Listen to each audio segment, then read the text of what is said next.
Michael Gerson, you spent time working on speeches for President Bush, many of them, some of which were at the UN. I want to play one quote from President Obama, get your thoughts on the sort of the scope of it and how you perceive it. Go ahead. After years of war, he sought to sum up the lessons that could be drawn from the terrible suffering, the enormous sacrifice that had taken place.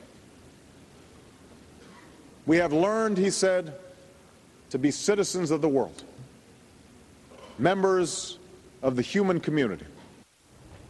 All right, he was quoting FDR there. Michael, what do you think about that?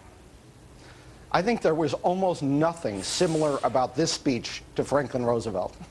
Franklin Roosevelt was one of the most clear, consistent defenders of American interests that I could imagine, knowing that history of rhetoric. This speech had a number of apologies for American policy. It had, as was said earlier, a series of appeals that seemed likely to be going nowhere. It was a speech that conveyed weakness in every pore. And I was deeply disappointed with the speech. But, I guess how does he sort of work the middle on this, Michael? Because he ran on a platform of reaching out to other countries, of extending the hand, of sitting down and talking and saying, we're not going to bully people into things, as he perceived the previous administration as having done. So doesn't he kind of have to be in this vein and have this tenor when he speaks, against war, against conflict, and in favor of, joining hands in a peaceful way?